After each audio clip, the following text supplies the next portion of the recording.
and Melbourne. Surprising, eh? Yes, very.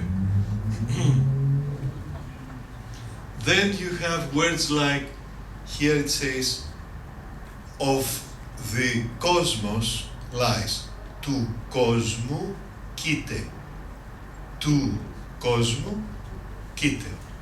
Another very beautiful surprise, and this was the very first word we read inside the mechanism.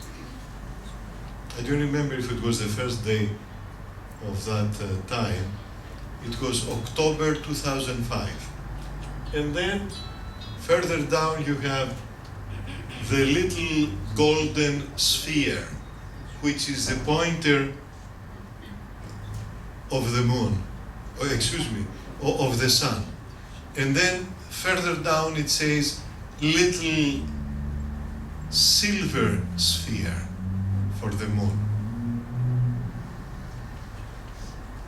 And it goes on with all the planets, and we have periodicities of the planets of the order of several centuries. For example, we have a periodicity of 462 years, enormous, repeated 2 or 3 times, which probably means that humans, the Greeks, perhaps in collaboration with other people, we don't know, had observations of the planets for several centuries, probably for a millennium. Now this is totally unexpected, but I believe that they had data for very long. Tables, that's why it is called tablet, because you have tables. And then another periodicity of 422 years for Saturn. Again, totally unexpected. And many more details. How many days this planet will go forward and backward and so on. Very detailed. And another very beautiful surprise was to discover what I call up there, or better here, we can see, it is a pentagon right in the middle of a gear. This is one of the gears we saw at the very beginning that I told you that gives a variable speed to the moon, Kepler's second law. But this is the signature of Pythagoras, well, the symbol of. And what it implies, it is really the designer of the instrument that says, I am a Pythagorean. When I had the opportunity to give the first lecture of astrophysics to the students in Athens, I used to say to them that you will become more Pythagoreans than Pythagoras himself. They don't understand, of course, what I mean by this, but of course I explain immediately after. But as the time goes on, they understand that they will become so addicted in using mathematics in their work and even in their everyday life, because science today, as at the time of Thales and Pythagoras, of course, is based in mathematics. This projector that we have here, this computer that takes what I have written, makes it bits and bytes, and then makes it again light that goes on the screen, works with mathematics. This beautiful building is only built with mathematics, mainly, I could say. And everything we have today, the radio, telephones, your car, work with have been designed with and even work with mathematics, all computerized cars.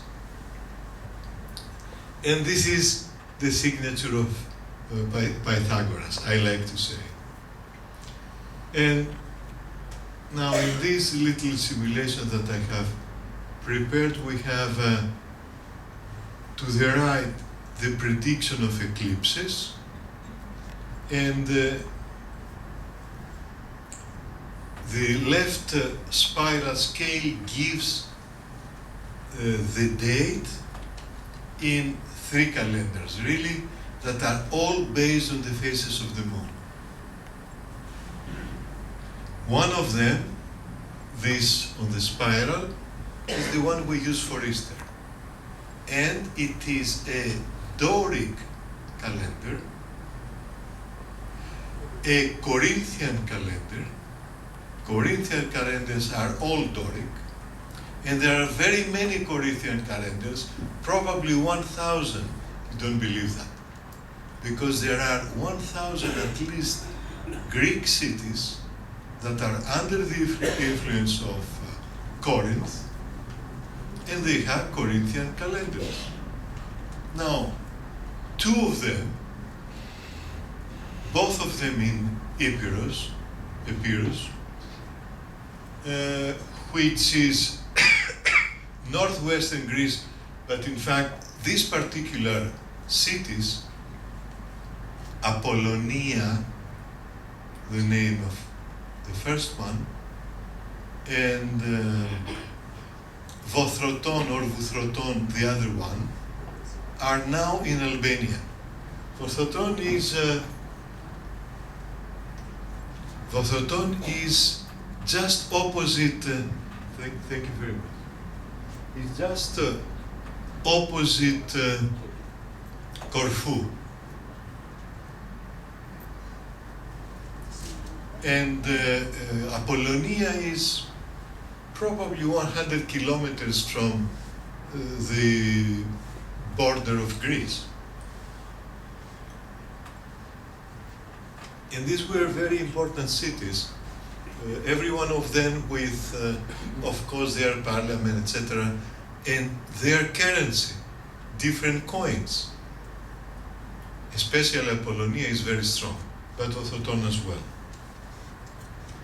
So one could say that perhaps there is a connection between Epirus and the mechanism, but we don't know what this might be. If we have time, perhaps we can hypothesize at the end. So this is the Epirotic calendar, and it is a 19-year calendar developed in Athens at the time of Plato.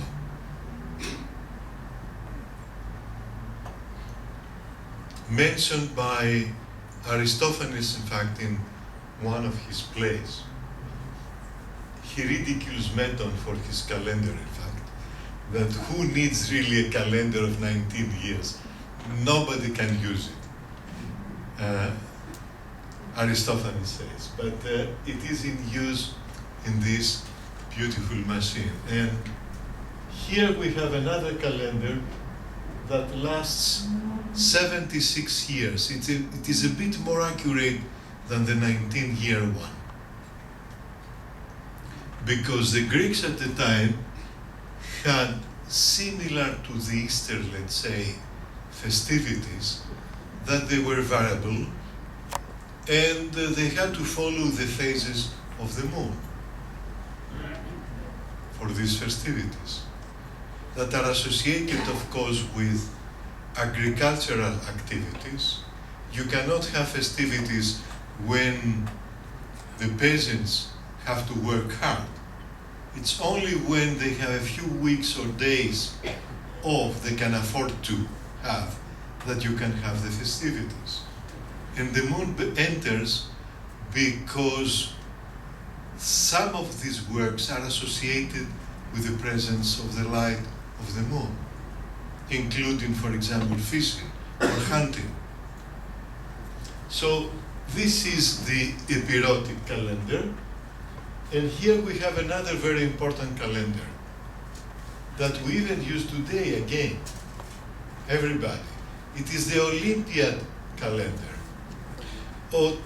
Of course, we all know that this is a 4-year periodicity, but in fact it is an 8-year one, because this is a prehistoric probably calendar, I believe at least.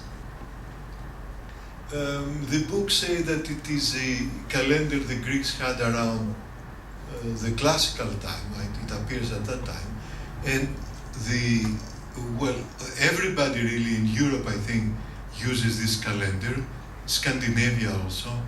We don't have time to go to it, but it's another very interesting story. In prehistoric Crete, I believe it is in use, and it is certain, because we have books that describe this, it is certain that it was the calendar for Easter, not only for the Greeks, the Orthodox, but for all, till some books say, some historians, till the 10th century or something like that, others till the 13th. And it is 8 years, because in 8 years, the planet Venus goes around the sun as seen from Earth 5 times. And it creates a pentagon. That's why the Pythagoreans use this symbol. It is the symbol that says we know this complicated part of astronomy, the motion of Venus. So Venus does this 5 times around the sun in 8 years. And these 8 years are exactly 99 months.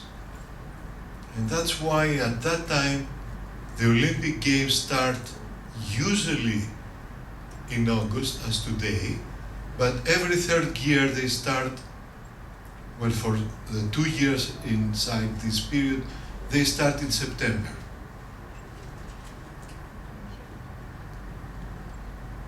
And this was in use, as I said, for the Christians till the perhaps 10th or 13th century, and after that they used this calendar of 19 years.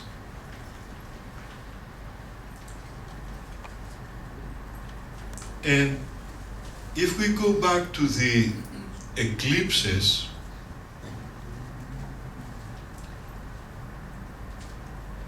we had the opportunity with a very good friend that is a professor of astronomy at the University of Uppsala in Sweden to find out, to calculate the places on Earth these eclipses might have been observed.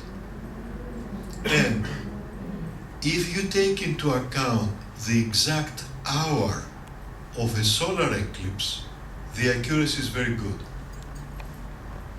If you only use lunar eclipses, it isn't that accurate. Now, with 13 solar eclipses that we know the hour, and here, for example, it says Eta, it means Helios, the sun. And then this is the symbol of hour, Omega, you see here, and Rho together, hour. And then Theta, the letter theta, that means 9th hour. And this is an eclipse of these 13 that we know the hour, day, month, and year within a period of 54 years and 1 month. Now, Dr. Harrison, this is our colleague from Uppsala, takes these measurements and like today they play when they want to study the DNA of humans or whatever animals. You go forward, backward in the DNA and you try to find coincidence of the signs of the components of the DNA. He has performed the same thing with appropriate mathematics, of course, and he discovers that all these eclipses, if he is right and if we are right also in what we have given him for these eclipses,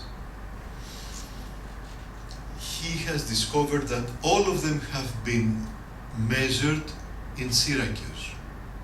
Now, even more important is when.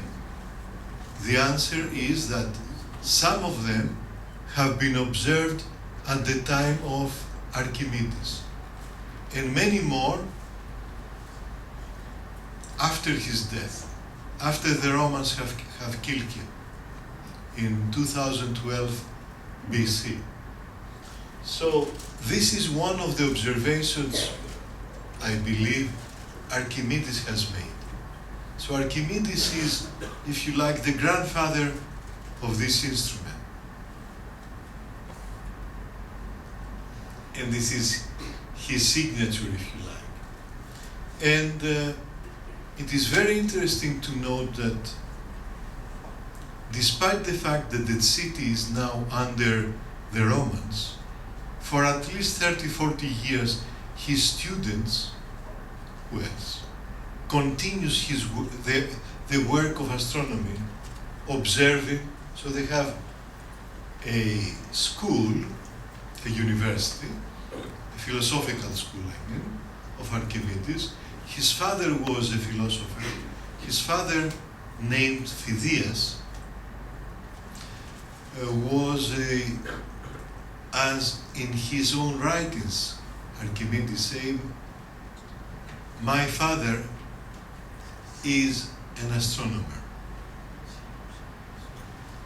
Emos pateras, he says, Phidias. And of course, he has learned astronomy from him and mathematics, and that's how he becomes probably the most important mathematician of all times. And I believe that our work, perhaps I could state that proves that Archimedes was a very important astronomer. Because if we have the measurements of him and his students in the mechanism, probably the blueprint of this sort of mechanism has been made by Archimedes himself. We know from literature that he has constructed at least 2 automata called sphere, even in Latin. Cicero, who describes them, and he was a great admirer of Archimedes, Cicero, who is the most important philosopher and a very important personality in the Roman world, gives a description of these spheres that he calls sphere, in plural. And we also know from the literature, especially from 5 or 7 manuscripts that have survived in Arabic, unfortunately not in Greek or in Latin, but still extremely important. We have in these manuscripts the description, and very detailed one, of the clocks that Archimedes has constructed. And there we understand how this one worked.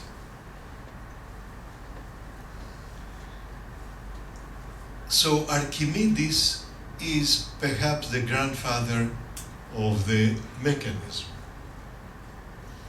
And he also included perhaps this calendar of the Olympic Games.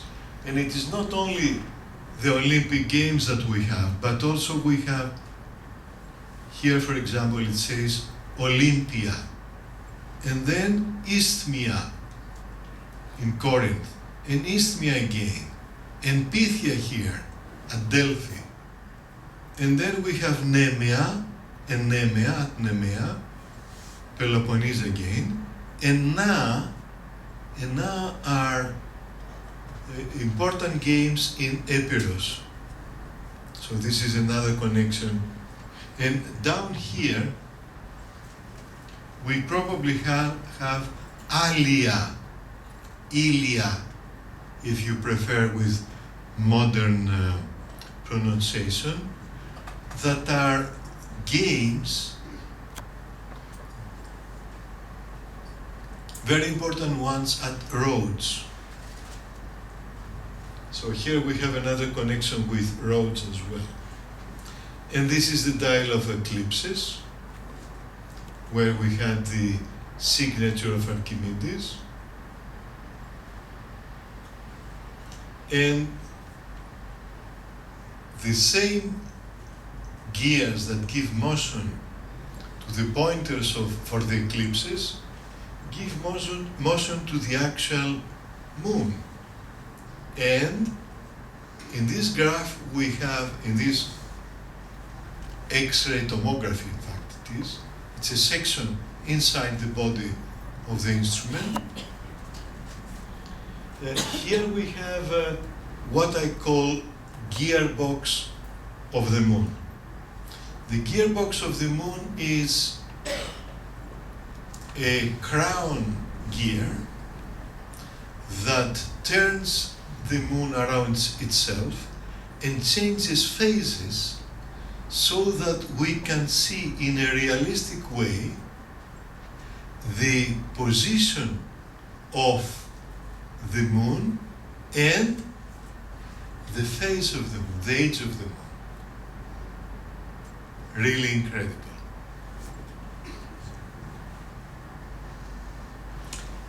And we really end with what I believe it is, a gear of a planet, of planet Jupiter. If you can give me please for a few seconds $50, this polygonic one, so that I will perform for you a simulation. This gear of Jupiter, thank you very much, is a bit smaller than this point, in fact. And it is one gear inside another. So imagine that here we have a hollow gear, and the inner gear goes around it tangentially, continuously. And in fact, this gear, the inner one, moves with a very, very small, very delicate spring. So you pull this spring, a metallic spring. In fact, it's dimetallic. You have two blades, one on top of the other, hammered properly. And it gives the motion of a pointer that is attached to it, and it goes forward, let's say 90 degrees, then backward some 25, and then forward again around 90, backward some 20 something, and so on. You see this motion? Now, this is the way they give really the motion of, thank you very much, they give the motion to the moon and to planet Jupiter. The University of Thessaloniki has a different role for this gear. They say, and it is very probable as well, that they give the perigee and apogee of the sun. But my view is what I told you, because from the gap between the inner gear and the outer gear, you can calculate the distance of this planet.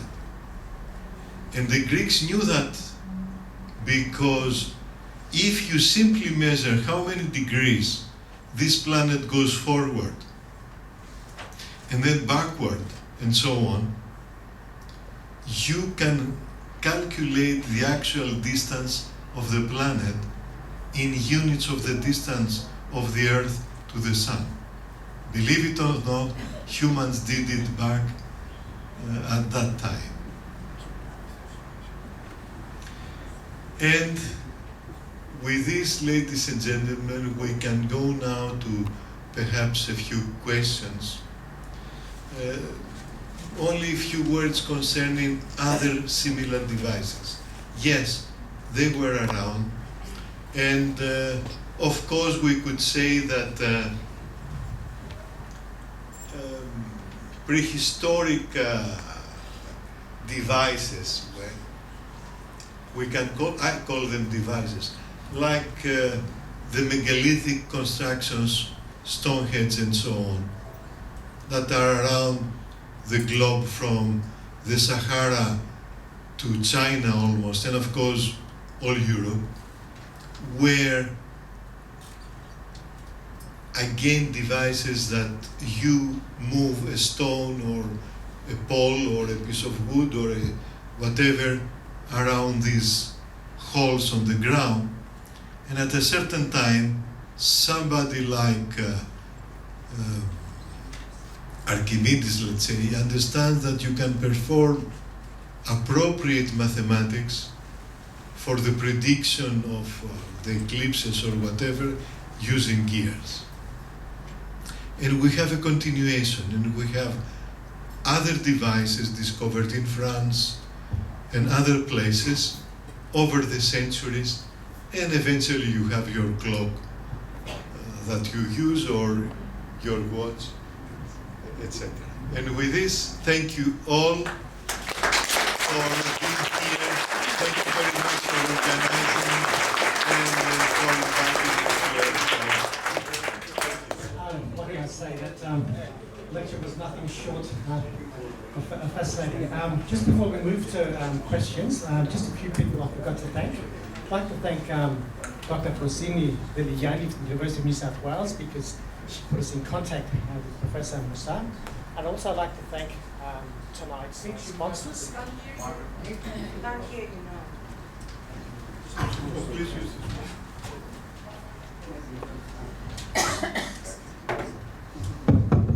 And I'd just like to better now.